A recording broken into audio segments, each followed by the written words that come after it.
Hello, everyone. Welcome back to Rainier Avenue Radio. This is Teen Perspectives on Fentanyl. I'm Jakob Spielholz, and alongside Julia Heyworth, with our amazing producer, Sam, behind the camera. We're interns. We are seniors at Seattle Academy of Arts and Sciences. And today, we're joined by our three wonderful guests from Garfield High School. They're all a part of the Bulldogs Against Overdose Club.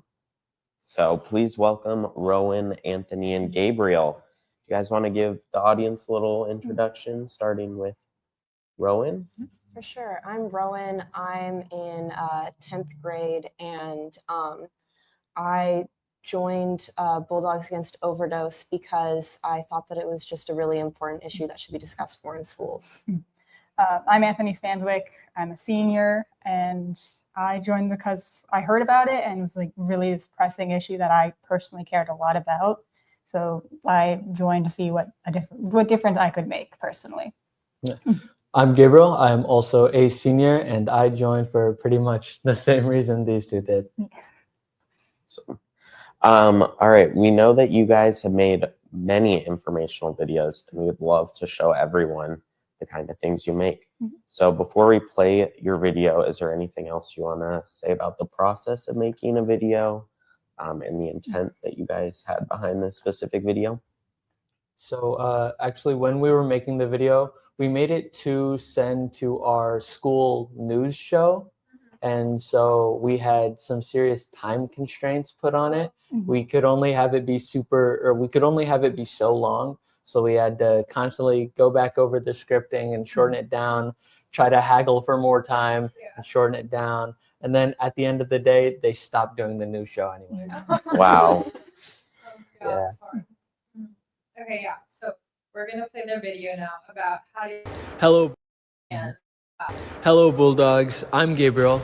I'm Anthony. I'm Max. And we're a part of Bulldogs Against Overdose, a group of Garfield students trying to spread awareness about the dangers of opioid overdose in our community. Did you know you can get Narcan for free at the Teen Health Center? And if you don't know how to use it, that's what we're here for. To administer it, hold with your thumb, first and middle finger.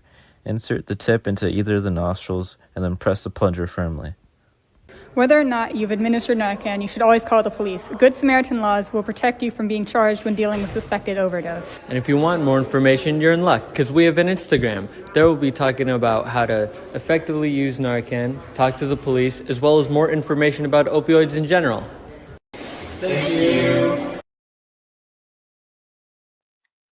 Okay, first off, I wanted to ask, what is the Teen Health Center? So it's... our school has partnership with, I believe it's Seattle Children's Hospital. Yes. And so it's essentially like an actual like walk-in clinic where you can go in and like get your shots, have a doctor's appointment. It's a great place for all kinds of resources in that regard. And they also provide free Narcan and fentanyl test strips there. Yeah, all of their resources are completely free, and some of the resources you can actually use with just your own permissions. Like you don't even need parent permissions, but for like doctor's checkups, you would need parent permissions for those. Cool, yeah. Thank you guys for letting us play that video. Jacob and I actually had to make a similar video for Rainier Avenue Radio, so it was cool to see how the differences in that, but also just the similarities of spreading awareness about it. So now we would like to move into the interview portion of this and ask you guys a couple questions and about your club and you guys. But first, can you tell us about the mission and goals of your club, Bulldogs Against Overdose?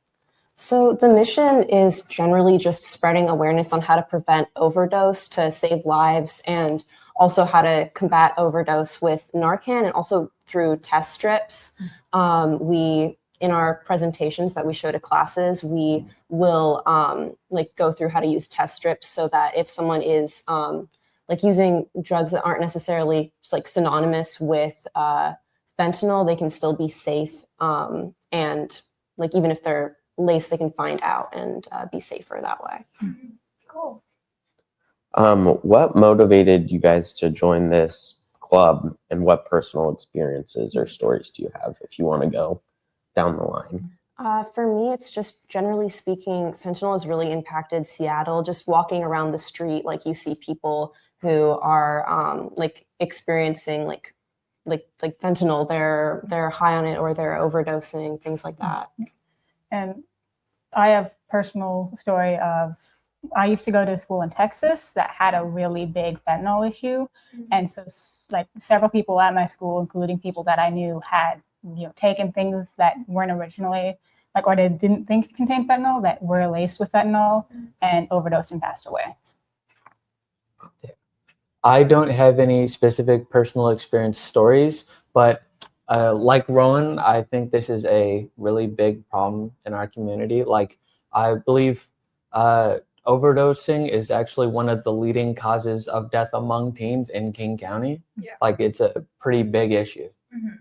Yeah, no, I think that overdosing, especially on fentanyl, is like the #1 cause of death in between 18 to like 32. So Most likely, yeah. It's definitely a pressing issue.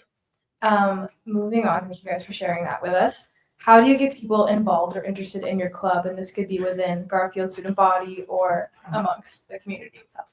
So especially like during our presentations that we've been doing, we've been advertising that we are looking for new members, specifically non-senior members, so we can continue with this into the next year.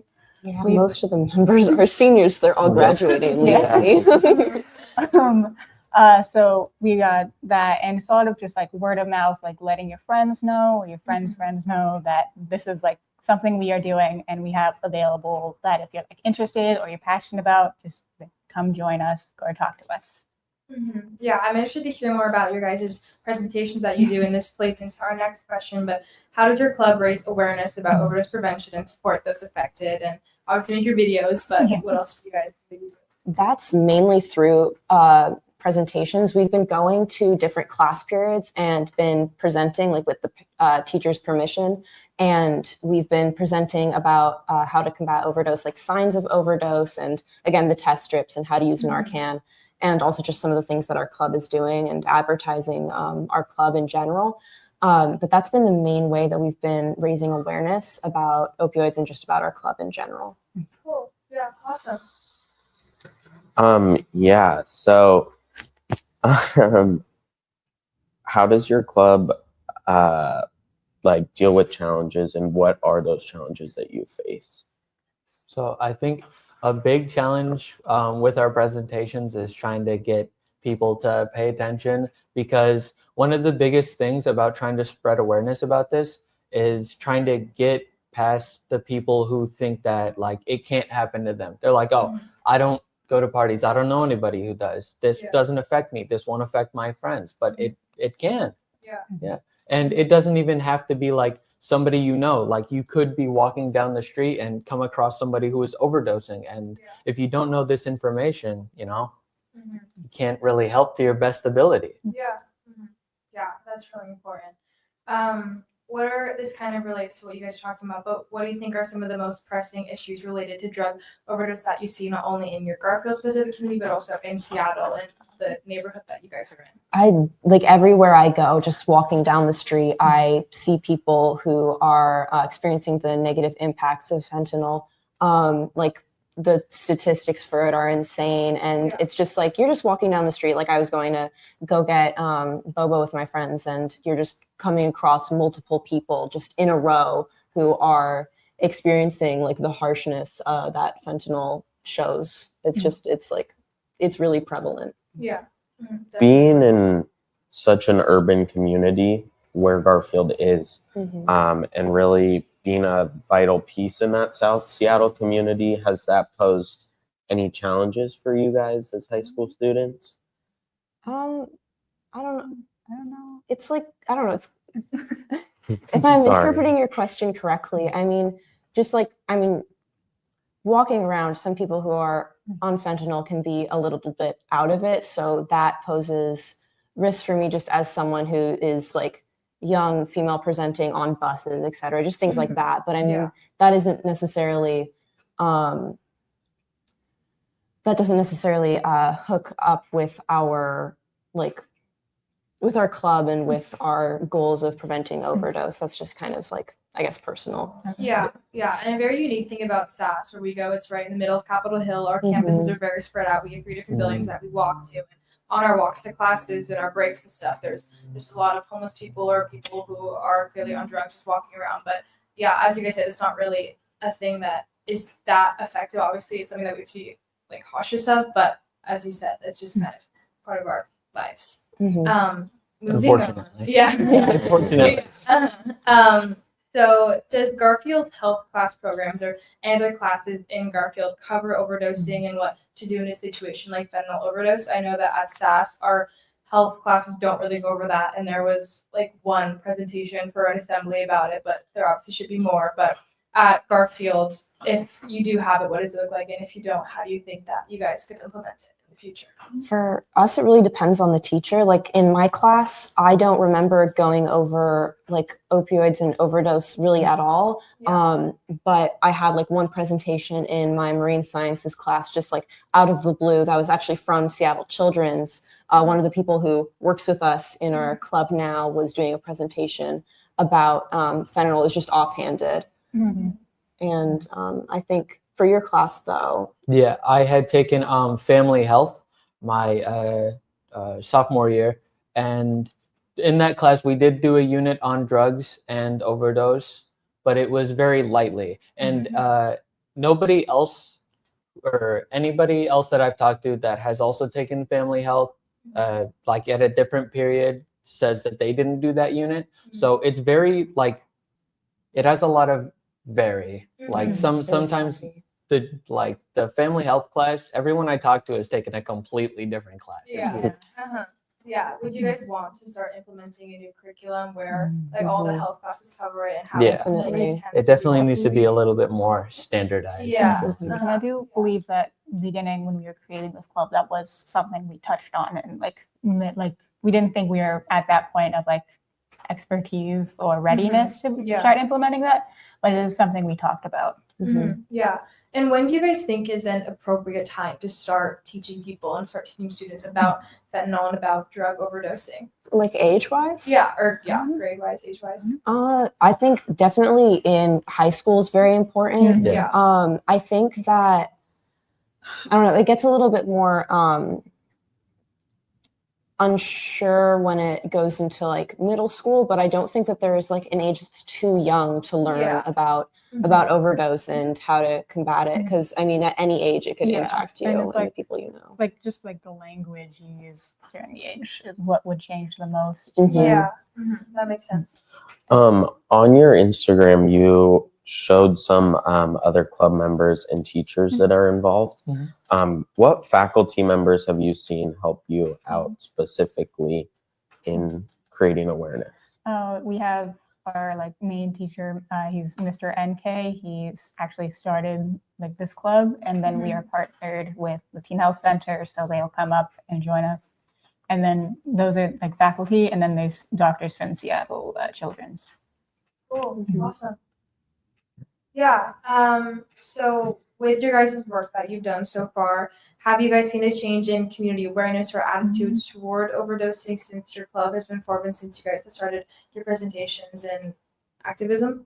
I think it's a bit too new of a club to really see the impacts yet, but we're hoping that in later years we will be able to make an impact that is visible, and that's kind of one of our goals. Awesome. And you guys formed this year? October. Or October last year.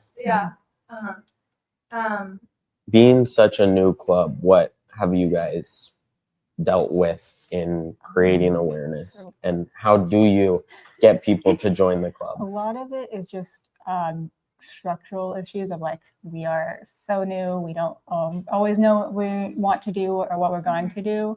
So Just a lot of this year was just setting it up. So that Yeah. next year that the ball just goes on, keeps rolling, and just really like our juniors can take over and keep it going. Yeah. Uh-huh. Our main issue is honestly just like having an idea of a goal, but then not having our plan of execution figured out. Yeah. So we'll just kind of be sitting around for a lot of it, kind of almost talking about what we're going to do. But now that we have like things in motion, like going to this interview and doing our presentations, we have ideas of what we can actually implement next year once we have a better structure.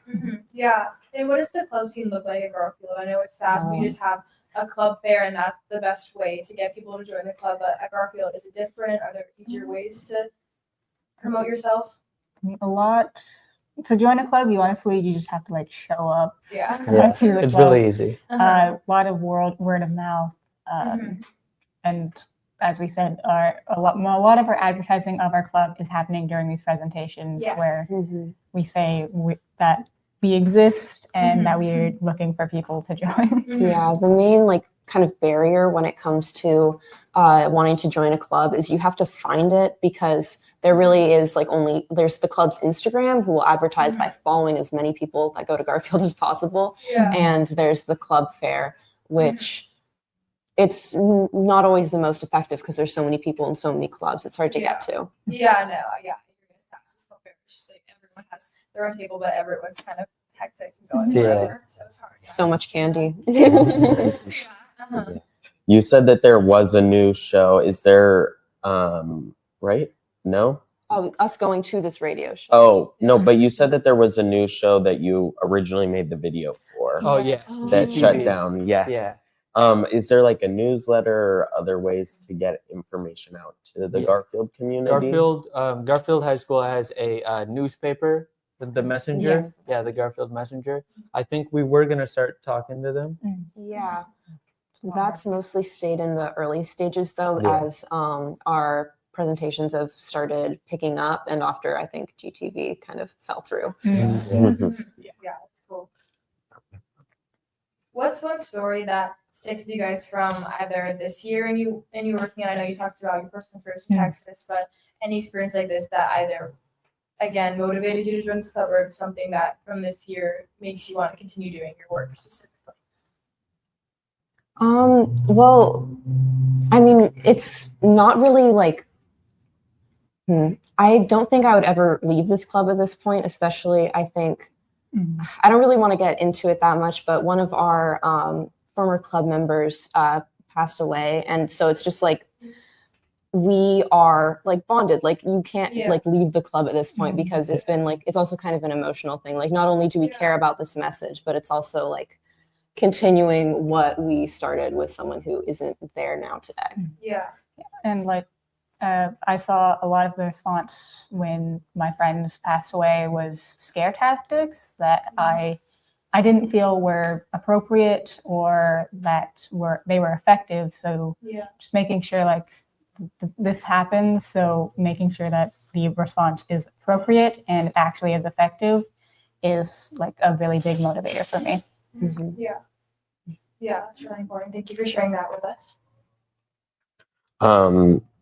For you guys specifically, what are some misconceptions or myths about drug use and overdose? The big one is that it cannot or won't affect you in any way. Like I know people who do drugs, but they think because they don't take fentanyl that like they're not at risk at all, even though lacing and spiking are very big issues. So just like trying to get people who refuse to listen is like really difficult. To build off of that, like specifically one important statistic is the leading cause of fentanyl or like overdoses in general is through lacing. It's not from actively taking something that you know is going to kill you or anything like that. It is through lacing. So people think that it won't affect them, but it can. So you have to be cautious. Yeah. You have a unique point coming from Texas. Were there anything that was taught in schools there that was different from here? Yeah, so it was a lot of like, I think one of like the scariest, like weirdest things that was we had to all sit down and watch someone overdose, Oh my god. which was really like inappropriate. Yeah. So like I moved. It was not a safe situation for me, so I moved to a lot more progressive area, and then I heard about this club and was like, hey, I can actually like make sure they aren't doing crazy stuff like that. Yeah. Wow. Were there any culture shocks, I guess, when you came to Seattle yes. and were in this Garfield community? I guess like a big one was just like I've never been like openly like asked my pronouns before in Texas. It was also like we had a queer club, and it was specifically designed to be as anonymous as possible, so that if in case someone like found out, it could be like we could say it was something else instead of like actually being an LGBT club. Yeah, wow, cool. What resources or support do you guys wish were more available to address drug overdose in schools? We just really want it in the health curriculum, and just generally speaking, we're really lucky to have a teen health center, but so many schools don't. They don't have like nearly as much access to information about their health, and also just like resources like Narcan. We can get it for free at the teen health center. We don't know if that's the case for very many other schools. Have you guys reached out to other schools and like talked to them? Do you know of any other schools that have clubs like the one that you guys have?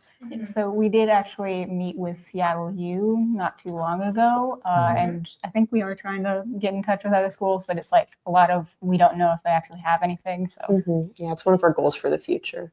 Yeah, I feel like that'd be very impactful at that, especially because also our location in Capitol Hill and everything. I think everyone's very aware of what's happening. I think that'd be really impactful to have something like that at our school. So yeah, that's definitely a good idea to source that. Yeah.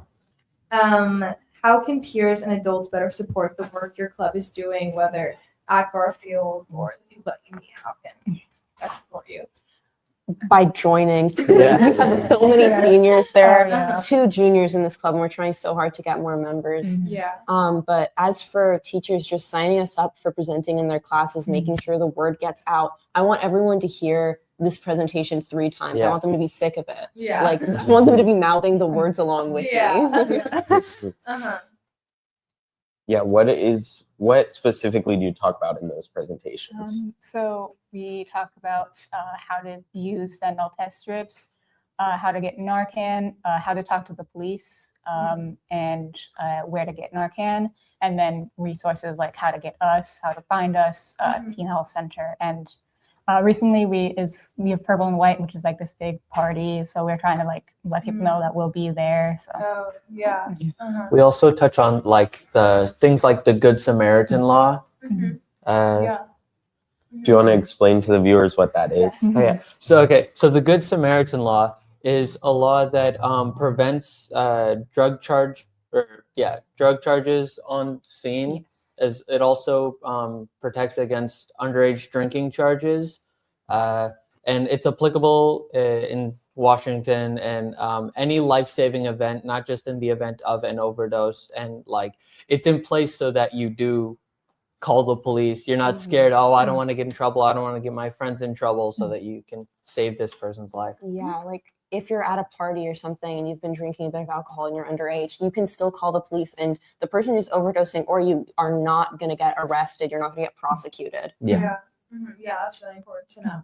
Unless you have an active warrant out for your arrest, but not a lot of people do. It's important information though. Yes. Do you guys share that information in your presentation? Yeah. I make sure to make a joke out of it every time. Unless you have an active warrant out, which I doubt anyone has. No, that's good. Especially for probably the student body that you guys are getting towards. Yeah. Get more, I don't know, engaging. Yeah. No, I know that this topic can be difficult for some students. How do you approach it in like a little bit of a more cautious approach? We'll actually give disclaimers at the beginning of the presentation being like, hey, if you need to step out at any time, please do. Protect your mind, protect your peace, make sure that you're taking care of yourself. Like you can always like like we always talk about how if you miss any of the information in our presentation, we have that video on our Instagram. If you need to go over something, you can talk to us. Like we're sources of information. You can step out. You'll be fine. Yeah. Cool. As you guys being seniors, do you think that you're going to continue trying to advocate for this work or getting involved in the places where you go as you leave high school and move forward? Definitely, yeah. Yeah. Do you know of any organizations that you think you could get involved in? I'd have to look more into that. I've been really focused on our current group rather than. Yeah, no, totally. Yeah, same for me. Yeah, cool. Yeah, do you guys work with like organizations? I know that we've spoken to a bunch like Tish. Do you guys work with those like individually outside of the club? No, it's okay. Yeah, Those are a big project for us in our internship has been to reach out to a bunch of local organizations, especially in South Seattle, that specialize in giving resources or spreading education. And there's a bunch of places, honestly, that have resources like Narcan and test strips, but also places that just help people who are struggling with drug addiction and have been affected by overdosing. So we have a lot of connections if you guys need them or anything like that. For sure. Yeah, that'd be great. We'd love to get a list after. Yeah. Of course. So thank you guys so much. We're going to go on break for a little bit, but after these commercials, we will be right back with you guys with Bulldogs Against Overdose. Thank you. Okay, cool. Good job, guys. Thank you. Yeah, I think so. Rainier Avenue Radio. Rainier Avenue Radio. Hey Seattle, here are some storage tips to love food, stop waste. Onions make potatoes sprout faster. Keep onions away from potatoes. Ripe bananas give off a gas that makes the fruit around them ripen faster. Store bananas away from other fruits. 40% of food in the U.S. goes uneaten. Save money, save food, save the planet. Visit Seattle Public Utilities for more tips. Turn up your radio wherever you at. We about to bring it Street Beat. Yeah. With Tony B. Tony B will give you a chance to tackle local and international issues that affect your community. Street Beat. Street Beat. Tony. Greetings. This is your host, DJ Neftali, Rainier Avenue Radio.world, the best DJ in the Seattle area. You can catch me every Monday at 8 p.m. on YouTube. Like I said, this is DJ Neftali, the best reggae in Seattle, Washington, the best radio station, Rainier Avenue Radio.world. Come on, right? This is a Rainier Avenue Radio message. Fentanyl awareness in our community. Talk about awareness, drug user awareness, to talk about how to use Narcan, to do that kind of education on the street for people, to make sure that they have it available. These folks are our neighbors, they're our community members, they're our families, folks who start out for any given reason, and there are countless different reasons why people end up living outside, but it's part of the community and the culture. If they didn't start out using substances, they end up using substances. If they've stayed outside for any length of time, they will end up with chronic medical conditions. Cost that it ends up creating for the community, for people to be in and out of the emergency room. This has been a Rainier Avenue Radio message on fentanyl in our communities. Rainier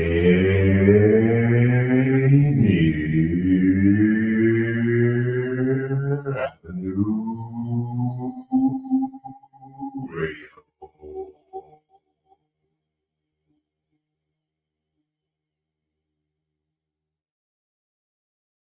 Hello, everybody. Welcome back to Rainier Avenue Radio. We're your hosts, Jacob and Julia, joined by Garfield High School club members from the Bulldogs Against Overdose Club. We're joined by Rowan, Anthony, and Gabriel. Before we were at commercial, we were talking a little bit about your fentanyl presentations that you do. So do you guys want to go over some of the information that you cover? For sure. So the first thing that we usually talk about is test strips, fentanyl test strips, and how to use them. The way that you use them is you're going to take the substance, usually it's a pill, you're going to mash it up, take about 10 to 50 milligrams of it and put it in some water, about a teaspoon. That's also the same amount of water that's in like the cap of a disposable water bottle.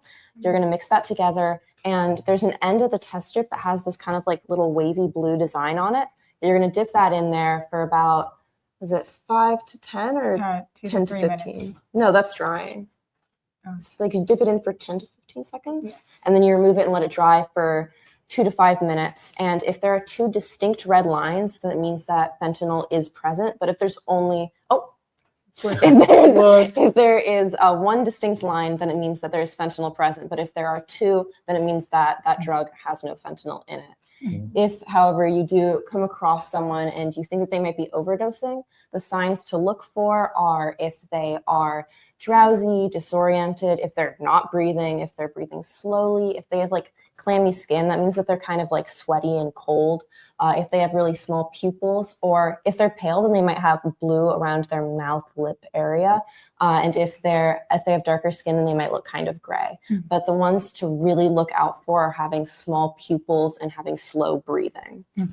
Yeah, we learned recently that fentanyl is about 50 times stronger than heroin.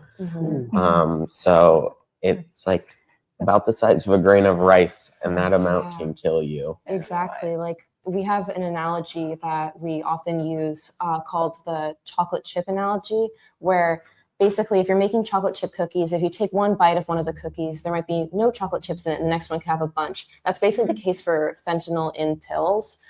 Because it doesn't go evenly into the pills when it's getting laced. You could have one pill and it could have no fentanyl in it, and the next could be lethal. Yeah. So you've seen someone you might think is overdosing. You're going to want to call 911. And when you are doing that, there's a lot of things you want to avoid. You don't want to describe their appearance or the fact that you think that they are overdosing, because that could lead to a bias, like racial bias, or like just they might send police instead of the ambulance. And generally, what you want to say is if someone who isn't breathing, who won't wake up and needs medical attention, because that's going to provide the best and fastest care. And you don't have to worry, because as we said, there is the Good Samaritan law in Washington State, and some close states also have laws like that. Just any drug charges on scene or drugs on scene are going to be prosecuted, or any underage drinking. Yeah, thank you guys for sharing that with us. I don't know if there was going to be a follow-up question to that. Another thing we like to share, another thing we like to talk about is how Narcan itself works. And so Narcan is what we call the nasal spray device. The drug that it's spraying, what it does is it sprays naloxone into your airways. And what naloxone is it's a better fit for the opioid receptors in your brain. So it will replace any active opioids in your system. Okay, yeah, interesting. Thank you guys so much. And I know you guys have mentioned that you can get that at the Teen Health Center. Yeah, completely for free. You don't have to say your name or anything. Is there a way outside of the Garfield community that you can get that? Yeah, most drugstores will sell boxes of 2 for around $20. Most of them. Ties back in, you get them into, it's nice to carry too, because sometimes it will take more than one dose. And so it's nice to carry too. That's very important to know. If the first one doesn't work, how do you know when to use the second one? So you want to wait 2 to 3 minutes after administering the first dose. And then if they're still unresponsive, you want to use the other nostril for the second dose. Wait another 2 to 3 minutes. And if they're still unresponsive, you want to start administering CPR. At this stage, you should have already, called 911. So if you don't know how to do CPR, they will coach you through the steps gladly. And there's no intake limit with Narcan, so you can use as many doses as it takes. Yeah, it will only help. It will never hurt. You can't overdose on naloxone. You can't get addicted to it. It is a neutral drug. It has no reactions with alcohol or anything. all it does is it replaces the opioids in your system. Wow, super cool. Thank you guys. Moving into questions about kind of peer influence and culture, what role do you think that peer pressure or mental health plays in substance use among teens? I guess you think that. Can you speak about that? I feel like a lot of peer pressure is less like actually being told, hey, you should do this. It's more your friends are doing it or you're around people who are doing it, so you want to fit in. But like, I feel like that is a big issue with like in the culture, it's a lot more common to be around people who are using. So you feel like you have to do it to fit in. Yeah. We have a question kind of just about drug addiction and abuse. What advice would you give someone who wants to help a friend, or what advice would you give someone who doesn't know how to help themselves or how to help someone who's struggling? I'd really just send them in the direction of the Teen Health Center. For us, that's like our biggest resource. They have so many resources, and that's actually one of the ones that you can do your own approval on. Like, you won't need a parent's signature to get help from the Teen Health Center for that. So it's completely anonymous, and you can get help through them. And they have just so many resources. It's just a really useful way to get help. Yeah. With that stigma, how do you make sure your message reaches students who might be struggling with drugs or maybe afraid to speak up? I mean, it's just like it's a really difficult thing to deal with. So just like knowing like they aren't going to be judged, and there are a lot of resources that we have and we are willing to like share or point out. It's one of the things I think we can do. Is there any creative ways that you guys have tried to approach this, like events, or like you guys have talked about, social media has been really important to your club, or even art or music? Something fun is at our school, we're working on putting together a questions box, an anonymous questions box for like maybe the hard questions, or like maybe because of the stigma, you think asking this question might make you look silly, you know? So we have an anonymous questions box that we're working to put together. We're going to put it outside the Teen Health Center, and then people with questions can write it on a piece of paper, put it in the box, and we'll answer them on our Instagram. Oh yeah, that's with your guys' presentations, do you try to take a more like friendly approach, or something that like resonates with your peers? Or you try to be more serious and concerned about the actual impact? What do you guys think about that when you're presenting? Like Anthony was saying, we want to avoid scare tactics. We don't want to come in and be like, this will kill you. We definitely try to be more friendly. Like I had mentioned, I try to slip in jokes to get, you know, the peer engagement. We stop to ask a lot of questions. We try to make it feel like this is a great space for learning, so that to help us get our point across. For sure. And I know I forgot what I was gonna say completely. You go for it. How can students help each other recognize warnings? I know you kind of talked about this, but like let's say warning signs of drug addiction, not necessarily someone overdosing, but of someone who's struggling with drug addiction. How can students help to recognize that and respond safely to that? I think just like keeping this like a shame-free environment. Like if you just try and like judge your friend for like maybe slipping into bad habits, or you know they're going through a hard time and they don't know how to cope, just like being a safe space to like help maybe guide them in a different direction, or like to a therapist. For sure. The connection between mental health and drug overdose and drug use seems to be very closely aligned. Are there good mental health supports that you know of at Garfield? Through the Teen Health Center, you can actually get free therapy. It's another one of the anonymous like things. You don't need parental consent for that. And they have therapists working there, and they also have resources. If you want to get your own outside of the school, you can find it that way. the therapists often become a little bit more busy when like things are happening at Garfield, but then often the school will bring more resources in depending on what's going on in the community at the time. That's amazing. That's really helpful. Yeah, I know you guys have had some ups and downs in your community in the past couple of years. How have you seen the community shift, specifically like with mental health? How has that changed in the last couple of years? It's been like rough. It's a very big mix between people either getting desensitized to it or just kind of like, I don't know. It's really upsetting.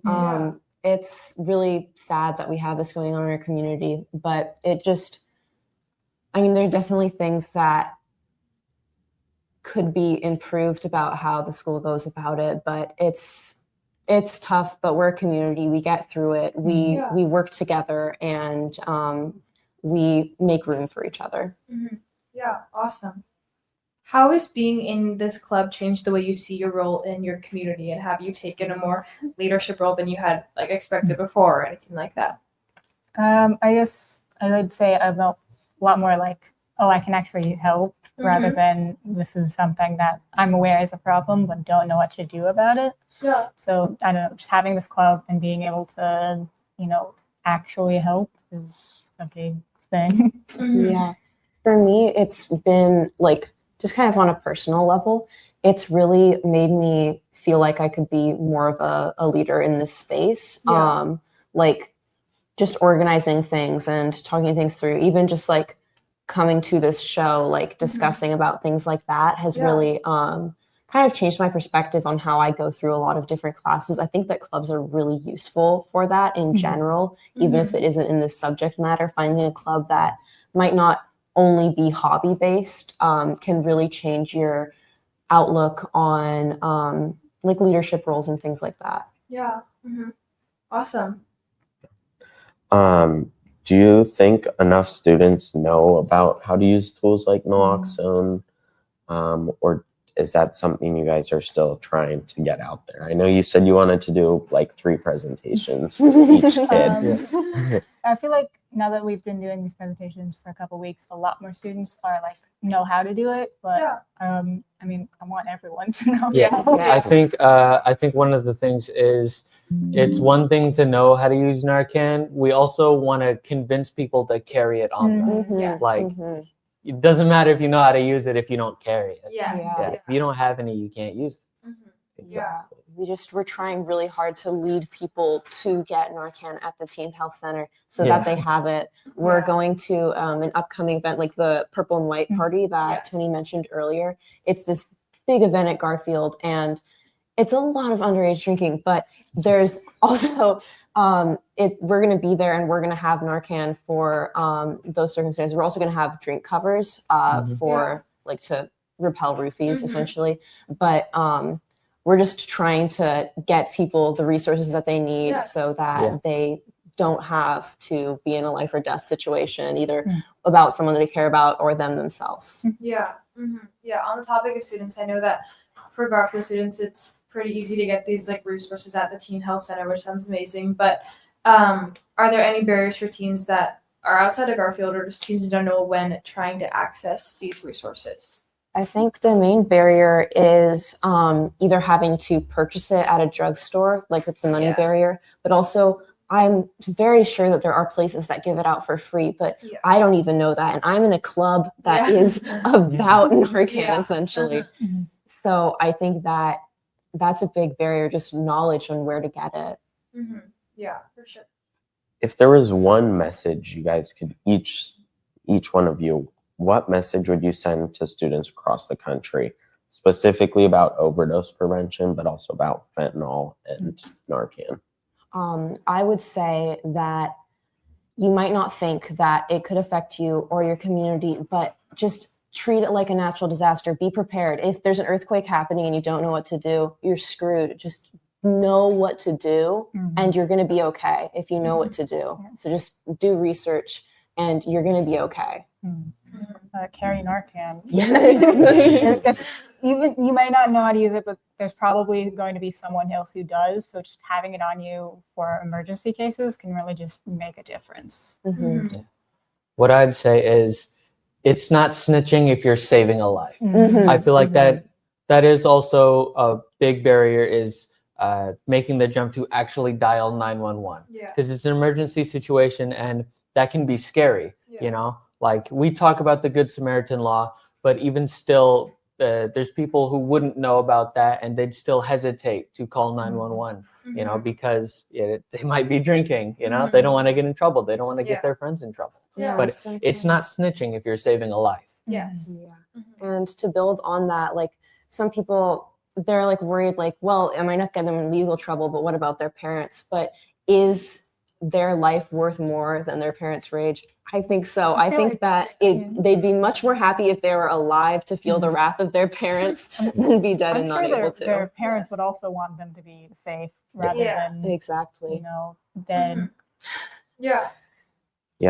Have you guys worked with parents about this? Because I think I know parents have a big impact on that. I was actually invited by the PTSA to present they had this big in-person meeting. So me and a couple of other people in the club, not these two, but we did present for them. And I mean, originally they were like really skeptical, the people who didn't invite us, because they were like, okay, so we already know this is an issue, so what? But like actually, like, they sat down, they watched the presentation, they actually like learned, oh, so I can actually do something in an emergency rather than just knowing that it's an issue. Yeah. On the topic of adults, sometimes I think adults like look down on like teens and teenagers just with, I guess, drug usage and stuff. But what would you want adults to understand about what, like, this community and what youth are really facing with the dangers of fentanyl? I think just make sure that you can have an open dialogue with your kid about this. Don't make it about scaring them about what you will do, but being like, this is how your life can be safe. This is how I want to protect you. I want you to be safe. It's not about, if you do this, I'm going to kill you. Like, just make sure that you have conversations with your child about this, because you might think that they know something, but they might not. Just make sure that they do know.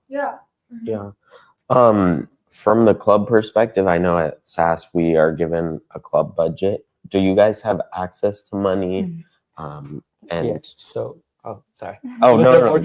Yeah, you go for it. Okay. I was going to say, through our partnership with people at Seattle Children's, they do provide us with the resources. Like for our presentations, we had gotten Narcan tests, like demo Narcans. We had gotten those from them. We also have like fentanyl test strips. We got those from them. They also bought the box we're using for the question box. They bought that for us too, and the drink covers. Those also come from them. Yeah. Is there any more funding you guys need that you feel like some of our viewers could help you out with, or any really restrictions from your funding? Yeah, for us, it's not really a money thing. We're just trying to get like, it's an engagement thing. Exactly. Yeah. Have you guys like used other, I know you have your Instagram, but have you used other social media platforms to get your message across? Not yet, but we're hoping in the upcoming years. One of the things that I definitely want to try and implement is having specific, like a group of specific people to be focusing on social media, because that's going to be a really good way to get the message out, especially with videos that aren't like necessarily like our video was fairly like serious because we had no time at all. Just like making things that are funny but are still like giving information to make sure that people engage with it and they gain information whether they like it or not. Yeah, for sure. Looking ahead, I know you guys have talked a lot about how you want to get more members and how a lot of your seniors are graduating, but what are your hopes or your plans for the future of Bulldogs Against Overdose? As seniors, Gabe and I are really just making sure we're prepped for the next year.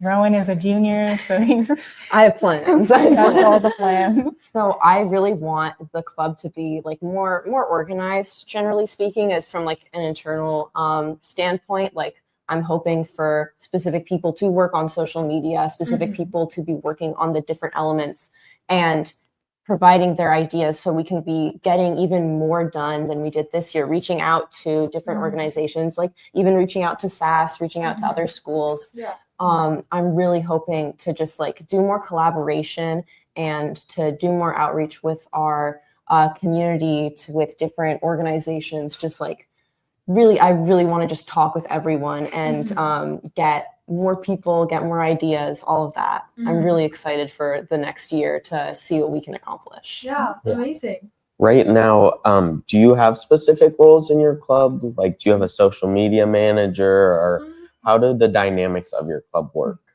They're kind of loose, but also they're like, we don't really have a club leader, but we do have someone who kind of fills in. Like, I would say Rylan is like essentially our impromptu leader. She leads a lot of what we do. She brings a lot of she starts a lot of conversations. She'll reach out to teachers. She writes emails. She kind of fills that role, but we don't have a specific name for it. And we do have someone who is like, we have one person on social media, maybe two people, but it's just we aren't putting enough resources into that, enough brainpower into that, because we've been working on our presentations.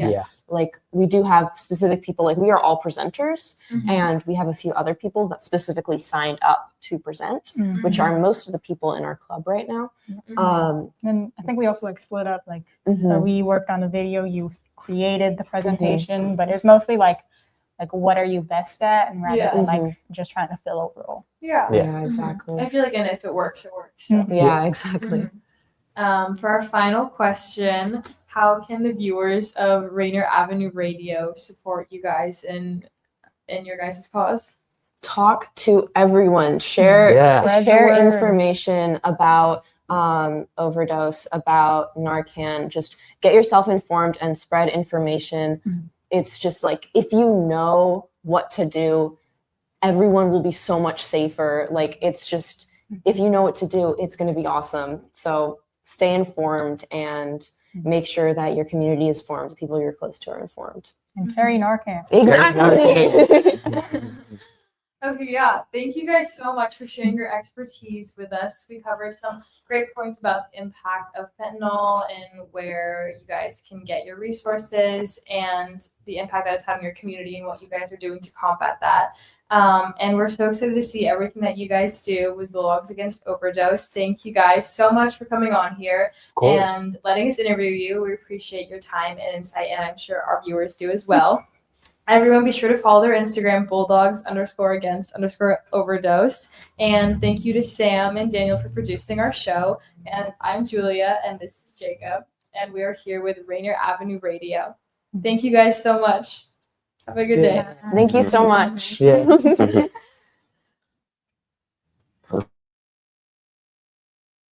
You are listening to Rainier Avenue Radio.world. Don't forget to log on www.rainieravenue Radio.world.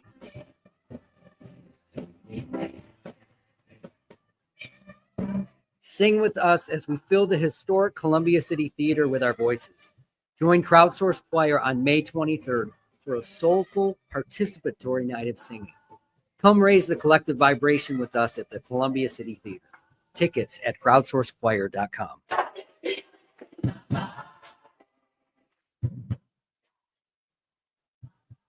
1, 2, get down.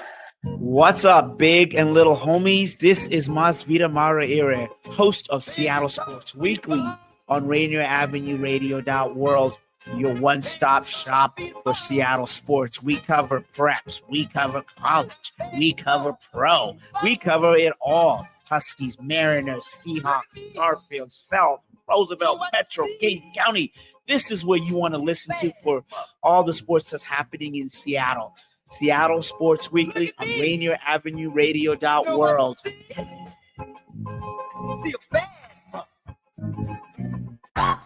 What's going on, world? It's your boy OG Mambo. And your guy D Money. Join us along with Pint Size Patron and ID Yourself. Here on Fresh Juice at Rainier Avenue Radio. Every Wednesday hump day from 9 to 11 Pacific. Get exclusive interviews from your favorite artists.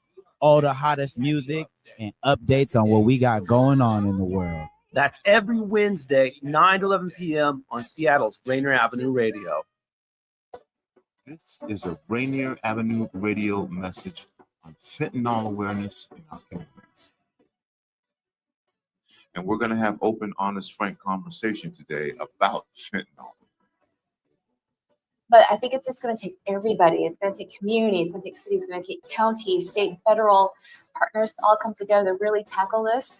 But I think first and foremost, it starts with us, making sure we have the education and we have the wherewithal to help out on the streets, because this is where we are, and it affects all of us. How easy is it to find information about what's going on in your community, in your public schools? And I'll just tell you, it's not very easy. And a lot of information is sort of outsourced to other areas. This has been a Rainier Avenue Radio message on fentanyl in our communities. Rainier Avenue. Seattle.